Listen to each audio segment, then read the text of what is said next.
Assalamualaikum warahmatullahi wabarakatuh.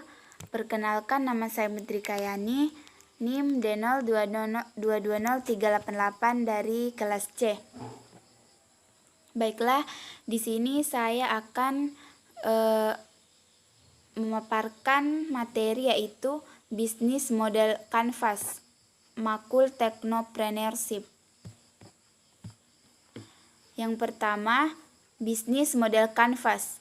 Bisnis model kanvas adalah suatu strategi manajemen yang digunakan untuk merancang perencanaan bisnis perusahaan berdasarkan proposisi, nilai perusahaan, produk, infrastruktur, pelanggan, dan keuangan. Yang kedua, tujuan BCM.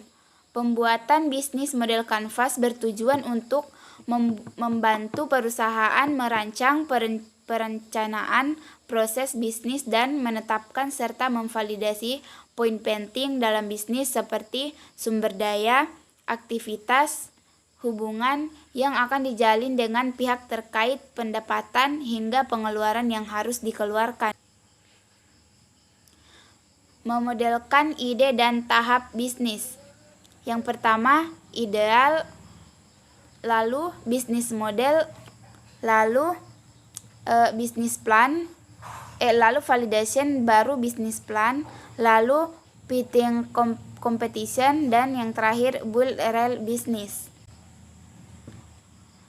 D. Bisnis model kanvas. Yang pertama itu key partners, key activities, value propositions, customer relationship, customer segments, channels, key resources, revenue streams, dan cost structure. Komponen BCM. Komponen BCM yaitu yang pertama, value propositions. Value propositions merupakan nilai yang diposisikan perusahaan untuk calon customer. Yang kedua, customer segments.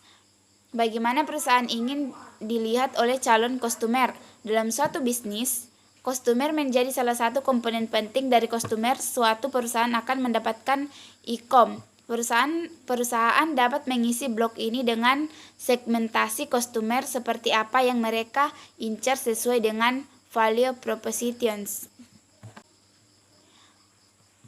Channels dan customer relationship. Channels. Setiap perusahaan memerlukan sarana untuk cara menyampaikan jasa atau produk mereka kepada customer. Channels merupakan sarana atau cara untuk menyampaikan jasa atau produk kepada customer sesuai segmen yang ditentukan sebelumnya. Yang kedua, customer relationship. Di dalam lingkup ini, yang dinilai adalah bagaimana menjalin hubungan dengan pelanggan agar customer tidak mudah berpaling ke bisnis lain.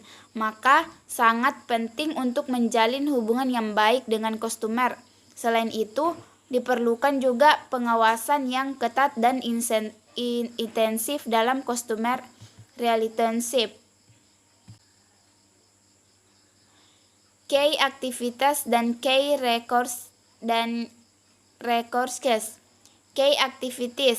Ada banyak aktivitas yang harus dilakukan perusahaan dalam menghasilkan produk atau jasa serta bertahan di tengah kompetisi. Perusahaan dapat mengisi berbagai macam kegiatan yang akan mereka lakukan untuk menghasilkan produk dan jasa dalam blok key activities. Key partnership dan revenue stream. Key partnership, tidak mungkin perusahaan akan mampu berdiri sendiri tanpa bantuan relasi dari pihak lain, baik customer maupun pemasok bahan utama, untuk memperlancar relasi yang terjaga dengan baik. Perencanaan bagaimana relasi akan berjalan ketika eksekusi bisnis. Key resources dapat diisi dengan pihak-pihak mana saja yang harus diajak bekerja sama untuk mencapai tujuan. Revenue stream. Selain kegiatan penting yang telah dijabarkan dalam key activities, perusahaan harus menetapkan bagaimana mereka akan mendapatkan profit atau keuntungan dari key activities yang akan berjalan berdasarkan value propositions. Cost struktur. Tidak hanya mendapatkan keuntungan, perusahaan harus mengeluarkan sejumlah biaya untuk menjalankan bisnis dan mendapatkan keuntungan. Cost struktur meliputi jenis biaya yang sekiranya akan dikeluarkan ketika bisnis telah berjalan. Contoh biaya tersebut antara lain biaya sewa tempat, internet, listrik, dan sebagainya. Dengan pengelolaan pengeluaran yang akurat, bisnis akan lebih efisien dan terhindar dari risiko kerugian. Yang terakhir, manfaat dan kelebihan bisnis model kanvas. Bisnis model kanvas menjadi populer tidak hanya di perusahaan besar yang mapan, namun juga populer di kalangan entrepreneur dan juga entrepreneur dalam memetakan, menganalisis, validasi, dan melakukan inovasi di model bisnis yang telah ada. Secara mendasar, sebagai praktis saya menemukan ada 3 manfaat manfaat utama dari BCM. Yang pertama, fokus, fleksibel, dan transparansi. Baiklah, itulah tadi materi tentang bisnis model kanvas. Kurang dan lebihnya mohon dimaafkan. Saya akhiri dengan ucapan Assalamualaikum warahmatullahi wabarakatuh.